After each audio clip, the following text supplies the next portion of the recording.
Ce matin, la diapo devrait apparaître, à moins qu'on ait encore un souci technique.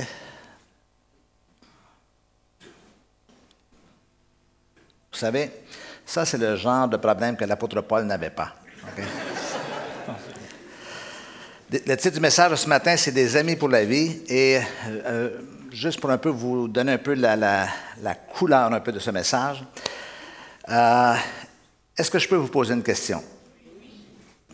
Est-ce que vous êtes déjà arrivé dans la vie de vivre une période, ou un moment, ou une saison où vous êtes particulièrement desséché, donc assoiffé d'avoir un peu plus? Là, j'ai besoin que Dieu me parle. Est-ce que ça vous est déjà arrivé? Ouais. Il y a plusieurs années de cela, je crois que c'est aux alentours de 1986, ça faisait déjà 7 à 8 ans que j'étais dans le ministère à l'époque. Et j'avais bossé, travaillé fort et tout cela. Et je m'en allais pour une semaine de formation aux États-Unis, à Philadelphie plus précisément. Et je me souviens encore de l'endroit où j'allais. C'est un séminaire théologique. D'ailleurs, je vais juste vous dire le nom, ça va vous donner une image. Westminster Theological Seminary. Pensez à des gros bâtiments gothiques, un peu anglais, gris, tout cela, très à la fois somptueux, mais un peu le côté sacré, c'est assez lourd comme ambiance et tout cela. Et j'avais hâte. Donc, je pars de Montréal en voiture, je m'en vais jusqu'à Philadelphie avec le cœur plein d'attentes et tout cela. Et donc, le lundi matin, les sessions commencent. Okay? Après la journée du lundi, complètement désespéré, j'ai rien reçu, c'est sec, c'est intellectuel. Si j'étais sec avant d'arriver, là, je suis en train de m'assécher encore davantage. Vous savez, comme dans le désert, qu'on voit tous même chose le mardi, même chose le mercredi, même chose le jeudi. Là, il me reste une journée le vendredi. Seigneur, je t'en prie, parle-moi. Et le vendredi matin, il y a un pasteur qui a pris la parole, dont le nom est Ray Stedman. Et il a commencé, mais la prochaine diapo, il a commencé son message avec le texte suivant. Le jour où vous comprendrez que vous pouvez changer le monde, votre vie ne sera plus jamais pareille. Le jour où vous comprendrez que vous pouvez changer le monde, votre vie ne sera plus jamais pareille. Maintenant, je dois vous confesser quelque chose. Nous, le Canada, les Canadiens, on a une relation un peu particulière avec les Américains. OK?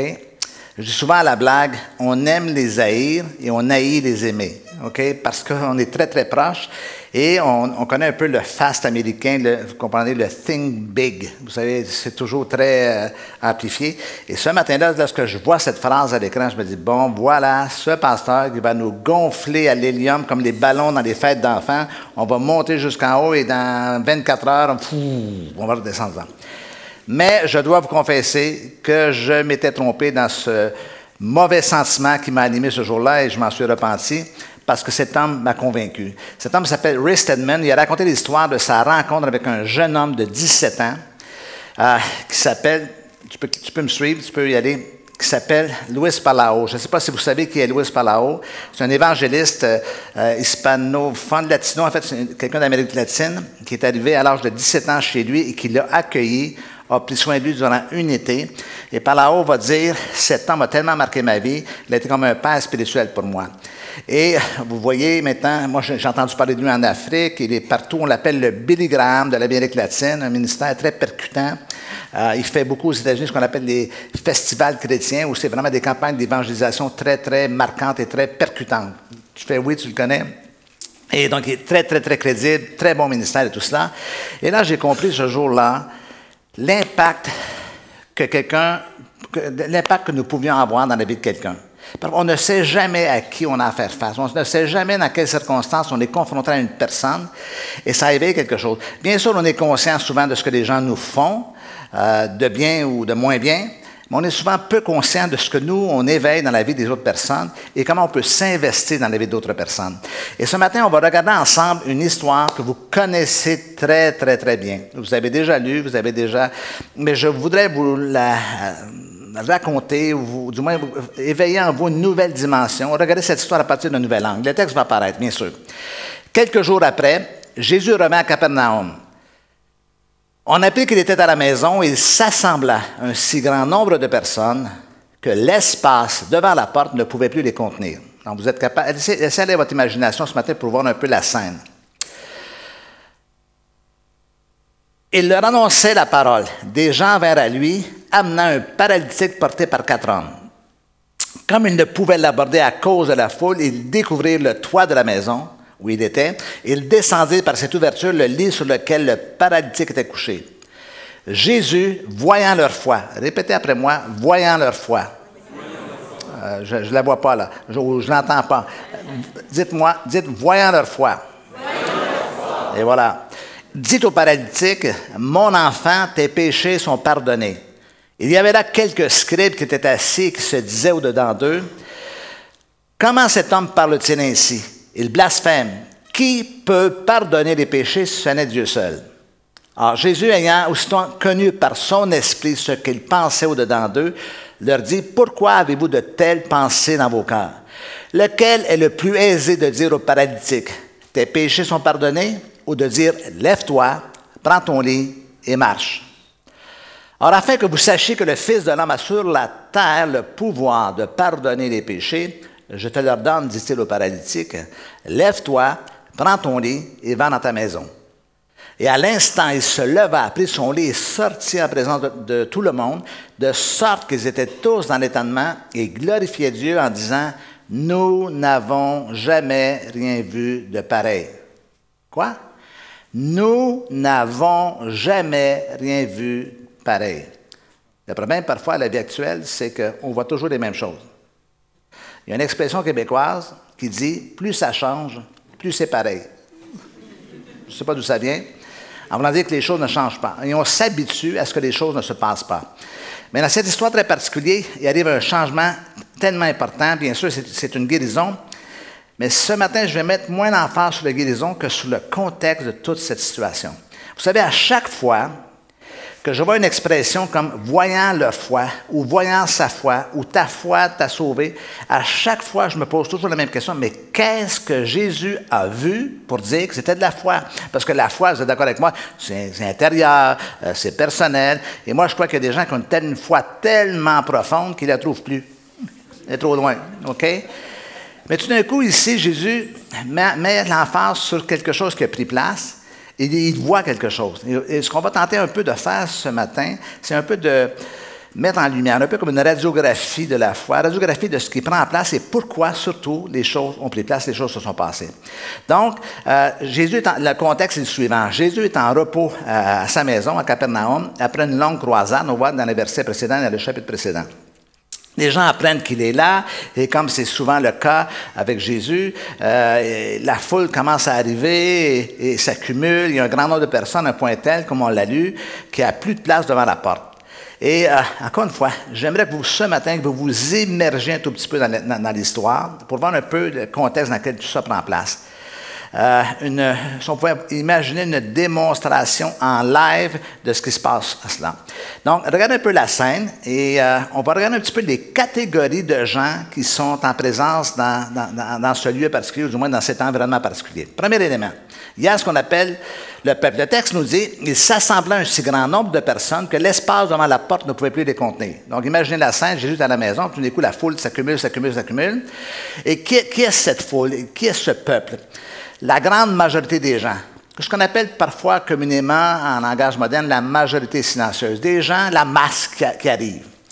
Ce sont des spectateurs, ce sont des auditeurs, ce sont des consommateurs, et je pourrais rajouter, ce sont un peu des voyeurs. Ils veulent voir. Parce qu'il va y avoir un miracle, qu'il va se passer quelque chose. Puis vous savez, on est tous confrontés. Parfois, vous passez tout près d'un lieu où il y a eu un accident, et vous voyez la foule qui veut voir un peu, veut voir du sang, voir quelque part. Et on a vu des scènes même où les ambulanciers doivent se frayer un chemin pour arriver jusqu'aux blessés parce que les gens sont là. Et pourquoi je dis ça? Parce que cette foule-là, elle est bien sûr pressée d'entendre Jésus, mais leur motivation, c'est davantage la curiosité. Ils veulent voir quelque chose. Ils sont curieux. C'est ce qui les anime. Ce qui n'est pas nécessairement mal en soi, mais qui parfois fait obstacle à tous les autres qui voudraient vivre quelque chose de supérieur à ce qu'eux veulent vivre. Et cette foule-là, en fait, chaque catégorie de gens qui vont se retrouver autour de Jésus ont tous un pouvoir. Eux, ils ont le pouvoir, mais de nuire consciemment. Inconsciemment plutôt. La foule, ça prend de la place. Je me souviens, en 2012, sur Montréal, il y a eu des manifestations étudiantes. Bon, vous êtes habitués ici en France d'avoir des manifestations. Vous en avez à chaque semaine. D'ailleurs, quand il y a une semaine qu'il n'y a pas de manifestation, on se dit, mais qu'est-ce qui se passe? Okay? Pourquoi les gens ne sortent pas? Mais nous, au Canada, on n'est pas habitués. Et en 2012, je crois qu'ils sont sortis, je ne sais pas si vous étiez là à cette époque-là, ils sont sortis pendant, je pense, 26 ou 29 jours. L'anti-émeute, le service de police de la ville de Montréal n'en pouvait plus. On était tous débordés. On aurait dû y faire un stage ici pour savoir un peu comment composer avec cela, mais à l'époque, on ne l'avait pas prévu d'avance. Et un jour, je suis dans un resto au centre-ville avec un ami. D'ailleurs, c'était un ami français. Et on est là, et tout d'un coup, j'entends le bruit dehors dans la rue Sainte-Catherine et tout ça. Et là, je dis, je vais aller voir ce qui se passe. Moi, j'aime un peu, j'aime l'animation, je suis un peu un petit côté aventurier. Et je viens pour sortir du resto, et je ne suis pas capable de sortir. Et mon ami dit, reste ici, on est mieux en sécurité. Mais moi, je veux sortir, mais la foule, elle est tellement compacte qu'on ne peut plus ouvrir la porte. Et c'était comme ça pendant de longues minutes jusqu'au moment où les policiers sont arrivés et ont dispersé la foule. Et là, j'ai compris que la foule, à la fois, c'est pas simplement une centaine de personnes ou des milliers de personnes, ça devient comme une seule et unique personne qui prend toute la place. C'est un phénomène qui est bizarre. D'ailleurs, c'est ce que les gens comprennent quand on a affaire à une foule. Une foule devient comme quelque chose qui a une personnalité. D'ailleurs, d'une ville à l'autre, il y a différentes personnalités au niveau des foules. C'est-à-dire que la foule en elle-même devient une grande personnalité, si vous voyez. Donc, il y a toute cette dimension de pouvoir nuire. Et là, c'est ce qui prend place autour de Jésus. Jésus est là, mais la foule s'accumule, il n'y a plus moins de passé. Mais il y a une deuxième catégorie de gens. Les pharisiens. Le texte nous dit que les scribes et les pharisiens se mirent à raisonner et à dire « Qui est celui qui profère des blasphèmes? » Donc, ce sont des pharisiens, ce sont une minorité de gens contradicteurs, dénigreurs, critiques, cherchent toujours, en fait, leur motivation, c'est qu'ils cherchent à surprendre Jésus, à piéger Jésus, à le prendre. Il a guéri l'homme de la main sèche le jour du sabbat. Alors, le jour du sabbat, Jésus est en infraction. Ils sont toujours en train de tenter de découvrir quelque chose qui fait que Jésus va être, en fait, pour confirmer un peu ce qu'ils pensent de Jésus, que Jésus n'est vraiment pas le Fils de Dieu. Leur motivation, c'est la critique. Et eux, ils ont le pouvoir, mais le pouvoir de nuire consciemment. Ils cherchent souvent à saboter ce que Jésus est en train de faire. Maintenant, réfléchissez à tout cela, parce qu'en nous sommeille à la fois la personnalité d'un peuple entier, c'est-à-dire de la foule qui est là, puis en nous sommeille parfois ce côté pharisien. Quelqu'un dit un jour que les convertis de la première génération deviennent facilement les pharisiens de la seconde génération. Ça veut dire que le risque que nous avons tous ensemble, c'est d'être animés par ce cœur ou cet esprit un peu de chercher toujours à voir ce qui ne marche pas, à critiquer, parce qu'on a souvent des attentes perfectionnistes envers tout. Le pasteur devrait être parfait, tout devrait être parfait à l'Église. Puis, écoutez, je vous annonce une nouvelle, vous n'êtes pas parfait et le monde dans lequel on vit n'est pas parfait. Troisième catégorie. Des gens viennent à lui amenant un paralytique. Et là, voilà, c'est le rôle principal dans cette pièce qui prend place, littéralement. Qui est le paralytique et qu'est-ce que ça représente pour moi? Une majorité de gens qui sont paralysés par la peur, les problèmes, le passé, le péché, les préjugés, peu importe. Leur motivation, ils n'en ont pas, ils n'en ont plus. Ils n'ont plus de pouvoir. Est-ce que vous réalisez que dans ce monde dans lequel on vit, il y a plus de gens désespérés que de gens gonflés à bloc? Est-ce que vous réalisez qu'il y a plus de gens malheureux que de gens heureux? D'ailleurs, les gens véritablement heureux et profondément heureux, c'est une minorité. Dans ce monde dans lequel on vit, il y a plus de gens qui sont paralysés par toutes sortes d'autres choses. Parfois, bien sûr, c'est par des contraintes de la vie. Parfois, c'est par la peur. Ils n'osent pas prendre des décisions, ils n'osent pas aller de l'avant. Ils sont un peu comme réprimés à l'intérieur d'eux. En fait, il y a plus de gens paralysés dans la vie que de gens qui sont entièrement libres. Et si vous remarquez votre vie, moi, je suis grand-papa.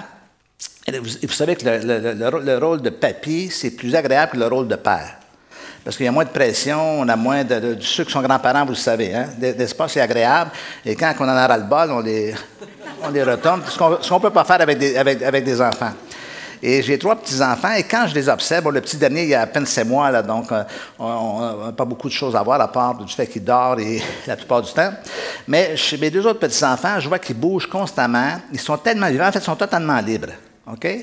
Ils sont libres de toucher à tout. Ils sont libres de se déplacer, de courir, de sauter sur le canapé. Oh, on se calme.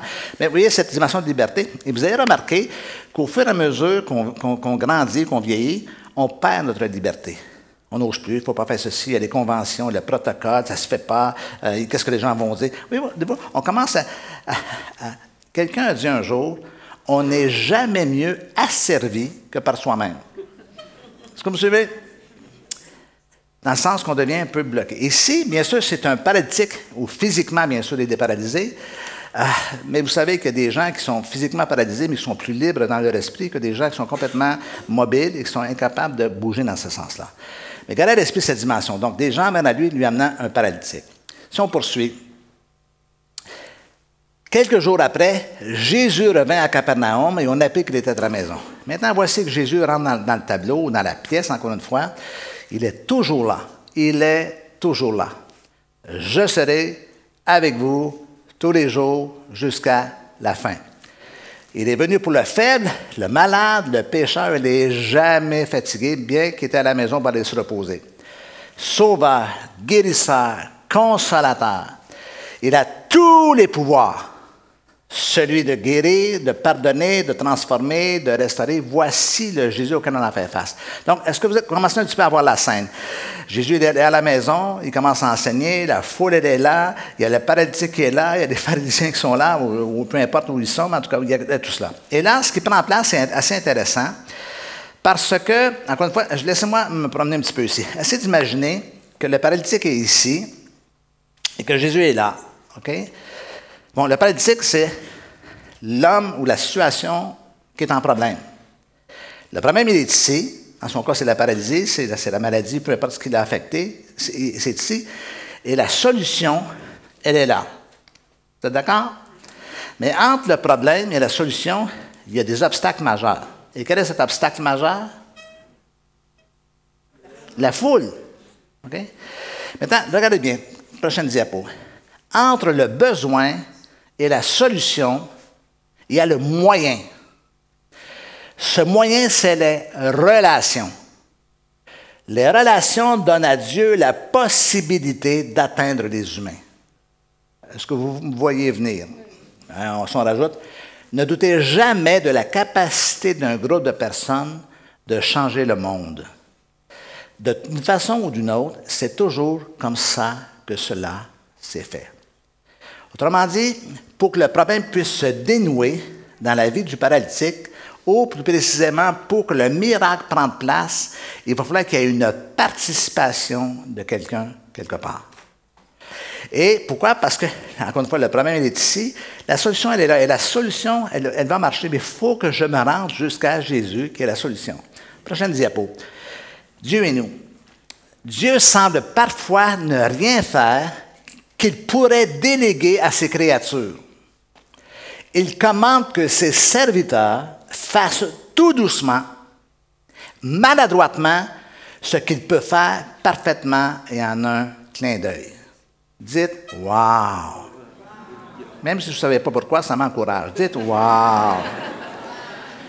Dieu a choisi de travailler avec nous. Dieu pourrait faire des choses de lui-même. Dieu pourrait décider de ne pas avoir besoin de nous, mais il a choisi de travailler avec nous. Est-ce que je peux vous poser une question? Merci Pierre. Les autres, ils ne savent pas trop. OK, c'est un quiz. Qui veut gagner des millions? Qui a sorti le peuple hébreu d'Égypte? Dieu ou Moïse? Dieu, quels sont ceux qui... Dieu appelle au public, qui croient que c'est Dieu? Okay. Moïse. Dieu. Et là, il y a des gens qui sont comme ça, ils ne savent pas. Là. OK, bon. Dieu. Dieu. Moïse. OK. La réponse, vous avez tous raison. Mais ce n'est pas seulement Dieu, et ce n'est pas seulement Moïse, c'est Dieu et Moïse. Dieu s'est choisi un homme au buisson ardent et l'a appelé à retourner en Égypte, au pays du passé de sa souffrance pour sortir le peuple. Okay? Est-ce que Dieu aurait pu télétransporter, comme dans Star Trek, le peuple directement d'Égypte jusqu'à Canaan? Il aurait pu le faire. Est-ce qu'il l'a fait? Ils ont dû passer au travers du désert et il y a un homme qui les a conduits qui s'appelait Moïse et ensuite la tâche a été reprise par Josué. Dieu choisit de travailler avec nous. Il pourrait faire des choses parfaitement sans nous, mais il est en partenariat avec chacun de nous. Est-ce que vous me suivez dans cette pensée? Est-ce que vous voyez un peu la responsabilité que nous avons dans cette humanité?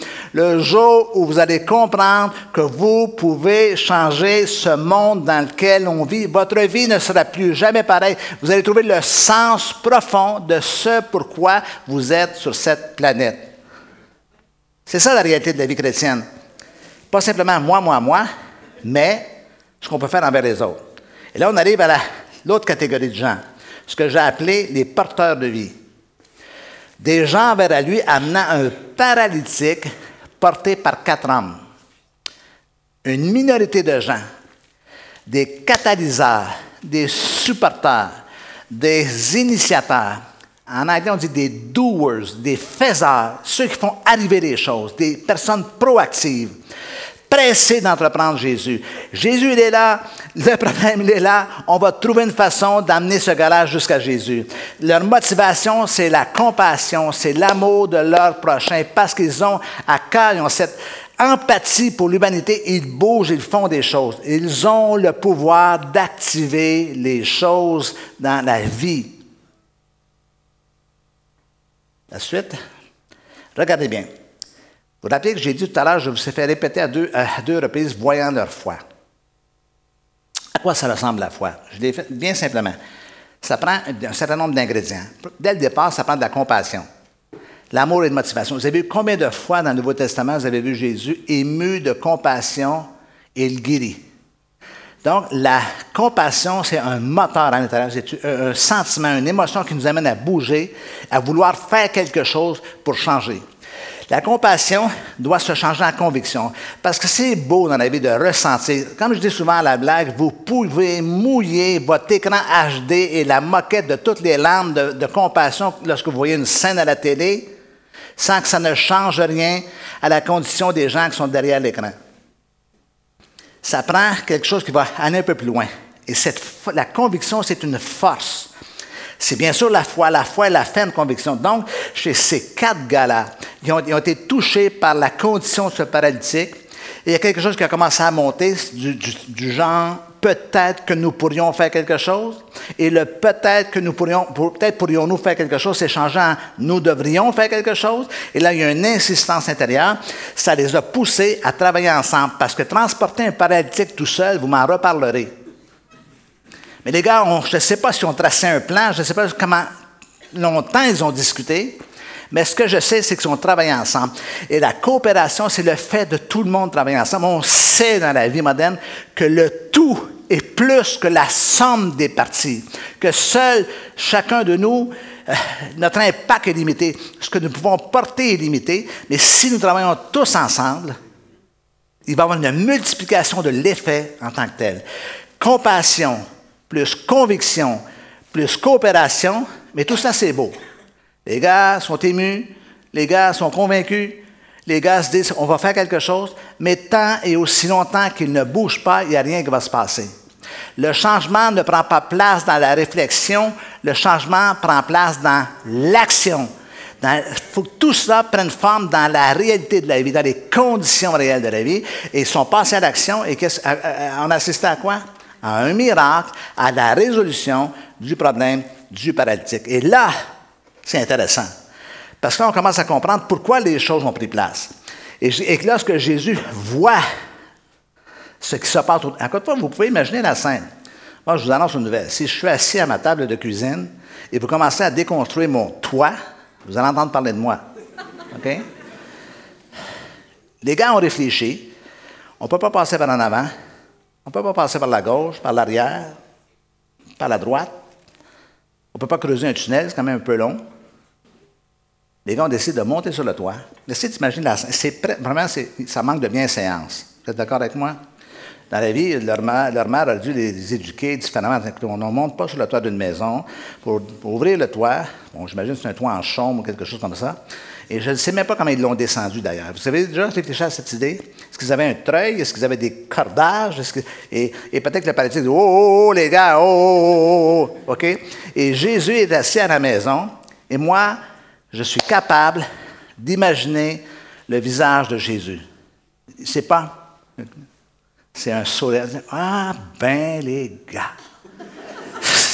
Et là, je ne sais pas s'il a dit à la foule, « Hé, la foule, c'est ça la foi! » Il y a quelque chose d'insolent dans la foi. Il y a quelque chose de l'ordre de briser les barrières culturelles et plein. C'est ça la foi. Quand on veut quelque chose, on arrive à s'éteindre. Est-ce que vous connaissez ici l'adage en France? Ça marche très fort au Canada. Ce que femme veut, Dieu le veut.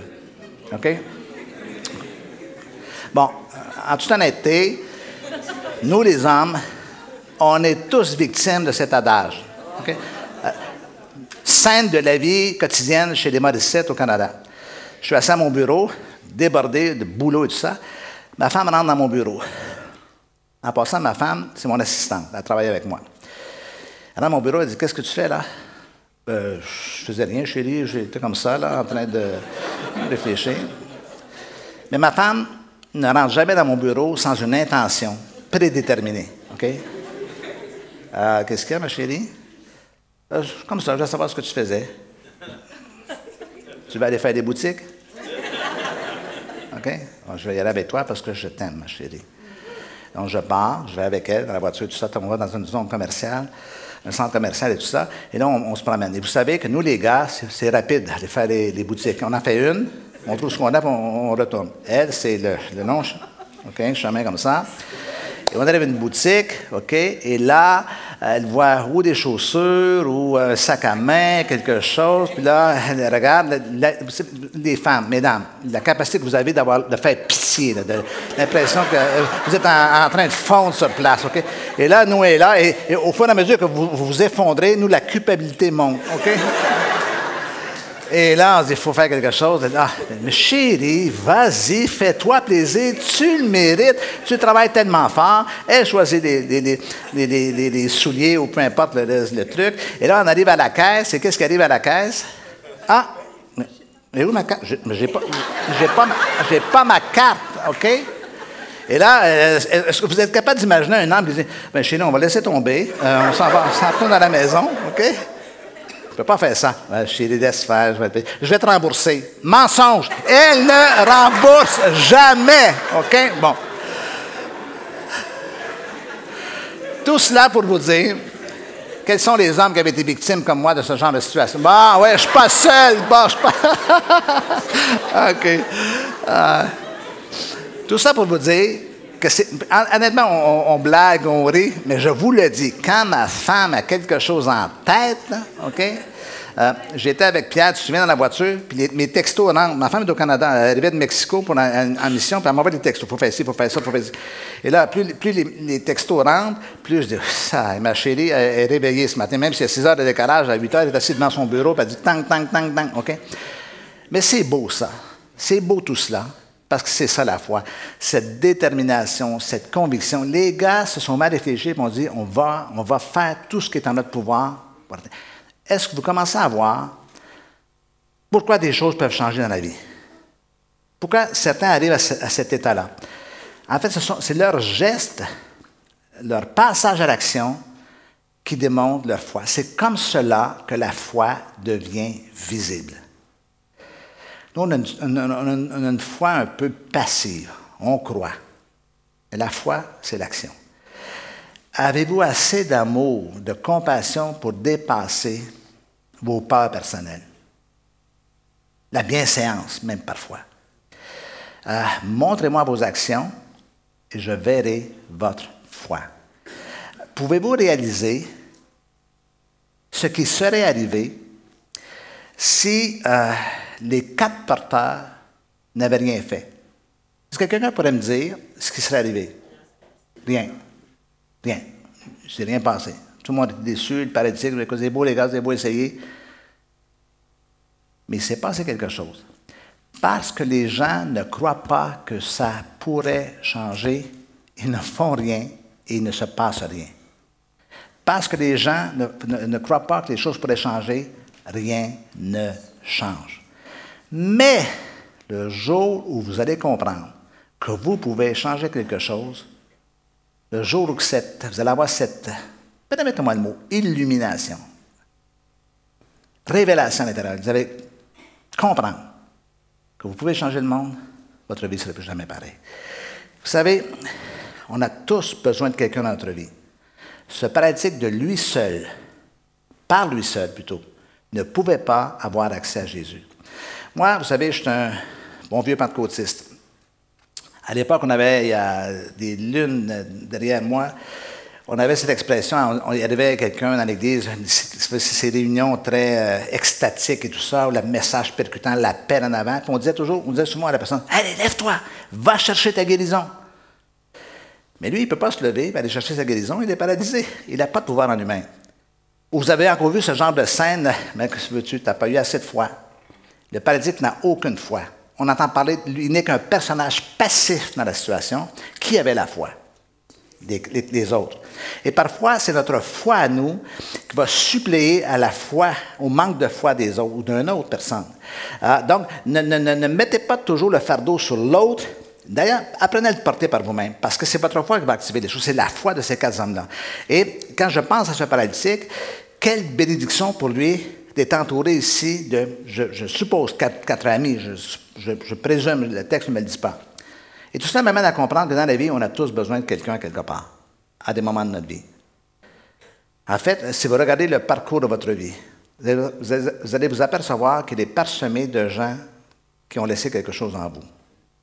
Parfois pour le meilleur, et parfois pour le pire, mais parfois pour le meilleur. Moi, je peux nommer des noms de gens qui ont impacté ma vie.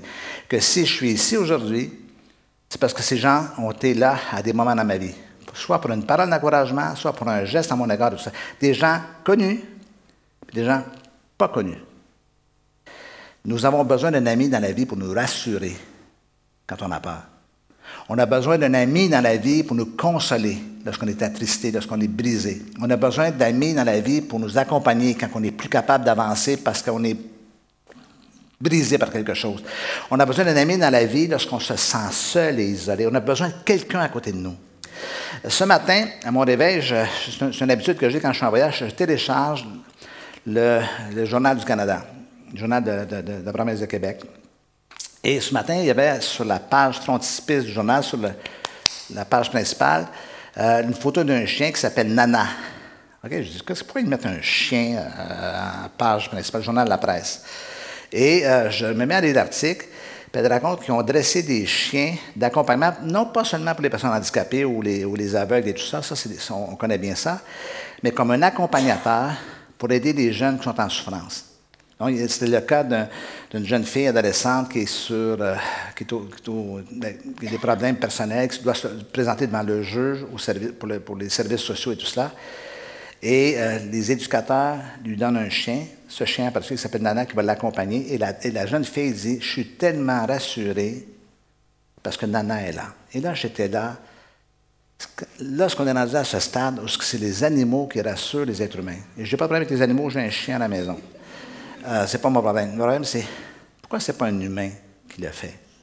Bien sûr, c'est le meilleur ami de l'homme, le chien. Bien sûr que ça devient parfois un membre de la famille. J'en suis hyper conscient. Mais à quelque part, c'est notre responsabilité première à vous et à moi de prendre soin des gens. J'ai répété tout le long de ce week-end ma conviction profonde que l'Église est importante. Regardez bien ma définition de l'Église. En fait, va la diapo suivante, s'il te plaît. L'Église est un corps de croyants dont les vies sont dédiées à Jésus-Christ et qui sont équipés pour servir et rencontrer les gens dans leurs besoins. Ça, c'est l'Église locale. L'Église locale, voilà la prochaine. Dans cette fresque de gens autour de Jésus, dans cette maison, pour moi, je vois la représentation de 3 églises, 3 types d'églises. Le peuple, symbole d'une église professante, mais dont la foi n'est que culturelle et rituelle. Vous savez, la France, c'est chrétien. Le Canada, c'est chrétien. Mais ce christianisme, c'est un christianisme de culture, du passé, tout cela. Il y a des églises partout ici. Je suis allé me promener devant la cathédrale hier soir, ici, pas très loin. Il y a plein d'églises partout dans la planète, mais c'est une église qui est professante. Le Seigneur a permis depuis 7-8 ans maintenant d'aller régulièrement à Mexico City en mission. Je travaille avec des églises là-bas, et qui dit Mexico dit le centre de Mexico, le centre-ville, qui est colonial espagnol et qui est à la cathédrale de Mexico. Okay? Et la dernière fois que je suis allé, j'étais là durant la Pâque. Donc, jeudi saint, vendredi saint. Le vendredi saint, je suis allé me promener sur la place principale. Et il y avait la foule, bien sûr, qui était là. C'était une scène presque biblique. Et à chaque fois que j'y vais, j'observe la scène. Et qu'est-ce qui est biblique dans la scène? C'est que les gens, tous les pauvres, les estropiés, les mendiants sont sur le parvis de la cathédrale. Okay? Et c'est le vendredi saint. Et les Mexicains, comme beaucoup de tous ceux qui sont latins, tout ça, ont une foi catholique très, très forte. Et ils se feraient un chemin pour passer, vous savez, pour aller adorer Dieu dans la cathédrale.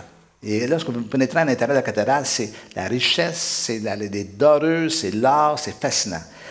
Alors, à chaque fois que je vois cette scène-là, je me dis, wow, est-ce que Jésus a voulu qu'on lui bâtisse des cathédrales? Vous avez vu la scène dans le Nouveau Testament qui vous dit, les gars, n'oubliez pas quand je quitterai, lorsque je retourne vers mon Père, n'oubliez pas de me bâtir des cathédrales à mon honneur. Qu'est-ce qu'il a dit? De prendre soin de nos semblables, d'aimer son prochain comme soi-même. Maintenant, je ne fais pas une critique sur j'aime les cathédrales, j'aime ces bâtiments fascinants. Vous êtes d'accord que Jésus n'a pas voulu se bâtir une cathédrale, il a voulu se bâtir un peuple. Parce qu'une cathédrale ou une église ou un bâtiment, même celui-ci, qui est bien fonctionnel, ça ne change pas la vie de personne, c'est un objet inanimé. C'est nous qui pouvons impacter. Deuxième catégorie d'église, les pharisiens. Symbole d'une église détachée, déconnectée, centrée sur elle-même et sur ses traditions, qui se maintient, dont la gloire est un peu passée ou dans le passé, tout cela. Voyez-vous? Mais qui est centrée sur elle-même, sur ses besoins. On va prendre soin de moi. Et il y a les porteurs, symbole d'une église simple, efficace, axée sur les gens et qui veulent voir Dieu agir. Frères et sœurs, prochaine diapo. L'Église n'est pas un endroit où l'on va, mais quelque chose que l'on est. Ça, c'est l'Église. L'Église, ce n'est pas cela, ce n'est pas ceci. L'Église, c'est vous. L'Église, petit clic. Ah, ça ne marchera pas. Ouais, l'Église n'est pas quelque chose dans quoi on assiste, mais quelque chose dans quoi on participe. Voyez? Mais on a des habitudes. On est tous un peu comme ça. On a des habitudes. On va à l'église dimanche. On va se laisser bénir. J'espère que le message va me rencontrer. Puis je crois aussi que l'église, à quelque part, c'est une station-service. Un peu. On va se faire le plein le dimanche pour passer au travers de là. Mais je ne crois pas que c'est exclusivement cela. Les 4 porteurs sont la représentation d'une église, encore une fois, qui est efficace. Qui doit nous inclure, qui doit nous pousser à faire quelque chose pour changer ce monde. Rappelez-vous le début de ce message. Lorsque, par exemple, j'ai dit que je m'étais retrouvé à Philadelphie, j'avais soif, j'avais besoin. Bien sûr, j'étais déjà un peu impliqué, mais il y a eu ce déclic dans ma pensée, dans mon esprit, que je pouvais participer. Écoutez, 86, nous sommes en 2018, ça fait combien d'années? Ça fait 32 ans. 32 ans de cela, OK? Et je suis encore là, et je suis encore actif. Pourquoi? Bien sûr parce que j'aime les gens, mais surtout que j'ai trouvé le sens à ma vie. Le sentiment d'être pleinement vivant, le sentiment de participer à quelque chose, le sentiment de ne pas simplement être un auditeur ou un spectateur de ce qui se passe dans ce monde, mais d'être un acteur au travers de cette œuvre que Dieu nous appelle. Et selon différents niveaux, bien sûr, nous devons tous être des acteurs. Bien sûr, on ne peut pas tous avoir la même vie, on n'a pas tous le même appel dans ce sens-là. Et ça m'amène à conclure, dernière diapo, le jour où l'Église va comprendre qu'elle peut changer le monde ne sera plus jamais pareil. Frères et sœurs, écoutez-moi en ces dernières secondes. Le christianisme, c'est tout sauf la résignation. Le christianisme, c'est tout sauf le fatalisme ou la fatalité. Jésus est venu ici pour changer ce qui se passait dans le monde. Bien sûr, il change nos vies. Voyez-vous? Mais avant tout, Jésus est venu pour changer des choses. Et quand vous regardez l'histoire de l'Église, bien sûr qu'il y a des aspects sombres peut-être de l'histoire de l'Église. Mais plus que tout, le christianisme a fait énormément pour changer ce qui se passait sur la surface de cette planète. Okay? Des religions païennes à toute l'éclosion de des choses. Je racontais hier dans la formation que des choses qui appartiennent exclusivement au christianisme. Le pardon est une invention chrétienne. La grâce est une invention chrétienne. La miséricorde est une invention chrétienne. Puis je pourrais peut-être même dire la compassion, c'est une invention chrétienne. Avant cela, dans les tribus barbares là, et dans l'Empire romain, là, ne parlez pas de compassion, ça n'existe pas. Peut-être dans le cas de certaines minorités, mais presque pas. Sûrement pas systématisé. Et d'un coup, le christianisme est arrivé. Jésus est arrivé, bien sûr, les disciples, et l'Église a commencé à émerger, et ce monde a commencé à changer à cause de ça. Est-ce que vous êtes avec moi ce matin? Est-ce que je peux vous demander de pencher la tête, de courber la tête, et fermez les yeux quelques instants. Je ne sais pas ce matin gardez les yeux fermés, ce que suscite ce message dans votre cœur. Mais je connais suffisamment les êtres humains pour comprendre qu'on a tous le goût et le désir de faire quelque chose pour que ça change autour de nous. Bien sûr, ça peut être dès le départ, dans notre propre mariage. Ça peut être dans notre propre famille, avec nos enfants. Évidemment, on peut être interpellé à vouloir changer le monde, mais il faut changer ce qui se passe tout près de nous dès le départ. Je sais aussi qu'on a tous le goût que notre vie soit porteuse de quelque chose, de sens, de ce sentiment de contribuer à quelque chose. On a un terme pour ça dans le langage. On parle de transcendance, de quelque chose de plus grand que nous. Pas simplement nous suffire à chaque jour de travailler, manger, faire le ménage, dormir, se relever, manger, travailler. On est programmé pour plus que ça. Bien sûr que c'est nécessaire. On a tous besoin de manger, on a tous besoin de travailler, on a tous besoin de se reposer. Vous êtes d'accord avec moi que le but de la vie est qu'à la fin de notre vie, on ne se dira pas si ma vie serait à recommencer, je travaillerai encore davantage, ou je ferai encore plus de ménage, ou je mangerai encore plus. On va se dire, j'aurais voulu léguer quelque chose de plus constructif. Frères et sœurs, le jour où vous allez comprendre que vous pouvez changer ce monde, votre vie ne sera plus jamais pareille. Elle ne sera plus jamais pareille. Contribution, parfois minime, mais qui donne ce sentiment de contribution à quelque chose de plus grand que nous. Seigneur, je veux te prier pour toutes ces personnes qui sont ici ce matin. Tu parles au cœur de chacun selon la portion que tu désires. Seigneur, je veux te prier pour cette Église dans sa globalité, ce peuple qui est ici à Limoges, cette Église particulièrement. Seigneur, tu as déposé cette Église au cœur d'une cité, d'une région, avec d'innombrables besoins. Et le pasteur ne peut pas seul combler tout ça. C'est impossible à un seul homme.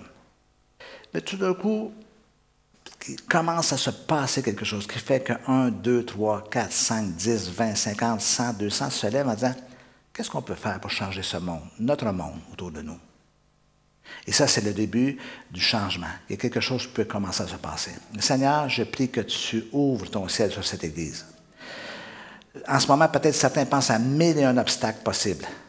Comme ces 4 porteurs de vie ont été confrontés à des obstacles.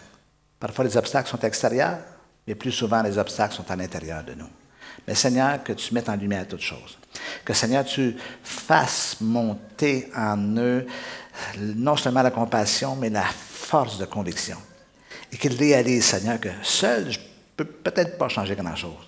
Mais à 1, à 2, à 3, à 10, à 20, comme je le mentionnais, on peut commencer à changer quelque chose. Seigneur, je prie que tu les guides, je prie que tu les inspires, je prie que tu fasses émerger de ce lieu, Seigneur, même des personnes qui vont aller au-delà seulement de ce que l'Église pourrait faire. En mission intérieure ici, en France, comme ce qui peut se passer dans d'autres pays. Seigneur, manifeste-toi.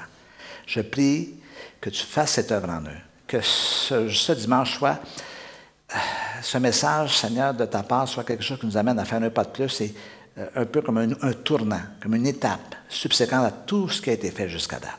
Seigneur, je les place entre tes mains maintenant afin que tu agisses puissamment par ton esprit et c'est en ton nom précieux, Jésus, que j'ai prié. Et tous ensemble, nous disons Amen, Amen.